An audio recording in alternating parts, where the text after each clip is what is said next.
ஆமீர் கான் ஓட ஒர்க் பண்றது, ஒரு ஃபுல் படம் ஒர்க் பண்றது கண்டிப்பா லோகேஷ் கனகராஜுக்கு ஒரு வித்தியாசமான எக்ஸ்பீரியன்ஸா இருக்கும். ஆமீர் கான் அவர்கள் வந்து ரொம்ப, அதாவது எப்படின்னா, சிவாஜி கணேசன் சாரை வந்து சொல்லுவாங்க, லைவாக பார்க்கும்போது சிவாஜி சாரை பார்க்கும்போது, அடே வாப்பா எப்படிப்பா இருக்க, நல்லா இருக்கியா, எல்லாரும் சந்தோஷம் தானே, சாப்பிட்டியா, இப்படி நார்மலாக கேட்பார். நடிக்க போயிட்டாருன்னு வச்சுங்களேன், அந்த கேரக்டர்கிட்ட நீங்கள் பேசலாம் முடியாது. அப்படின்னு திரும்பினா அங்கேயே பயந்து கீழே வந்துடணும், அந்த மாதிரி இருக்கும். அந்த மாதிரி ஆமீர் கான் வந்து கேமியோ பண்ணும்போது வந்தப்பல்ல ஜாலியாக ஓகே என்ன ரோல் ஓகே ஃபைன் அப்படி வந்துட்டு நான் என்ன பண்ணோம் அண்ணா அண்ணா சொல்லணும் பீடி குடிக்கணும் ஓகே அப்படின்னு சொல்லி ஜாலியாக பண்ணிட்டு போயிட்டார்.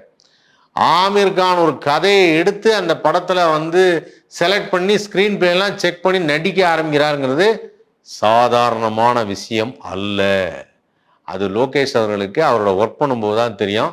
பயங்கர டஃப் அவரோட ஒர்க் பண்ணுறது. ஏன்னா ரொம்ப எவ்ரி பீஸ் அவர் கவனிப்பார், சின்ன சின்ன விஷயங்களும் கவனிப்பார், சின்ன சின்ன அசைவுகளையும் கவனிப்பார், டயலாக் சீனு எல்லாமே அவர் தெரியணும். இது ஏன் வருது, அது ஏன் வருது, அந்த சீனுக்கு அப்புறம் அது ஏன் இல்லை, அந்த மாதிரி மென்டல் இது இருக்காது, மைண்ட் அந்த மாதிரி செட் ஆகாது, இது வேற மாதிரி இருக்கும், இது மாதிரி எல்லாத்தையும் சொல்லுவார். இதுக்கு ஒரு எக்ஸாம்பிள் கஜினி படத்தில் ஏஆர் முருகதாஸ் அவர்கள் வந்து ஆமீர் கானோட ஒர்க் பண்ண அந்த அனுபவம் தான். அது ரொம்ப வித்தியாசமான ஒரு அனுபவம்.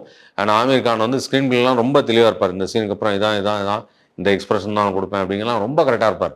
ஸோ அதனால் அது ஒரு டிஃப்ரெண்ட் எக்ஸ்பீரியன்ஸாக இருக்கும் லோகேஷ் கனகராஜ் அவர்களுக்கு.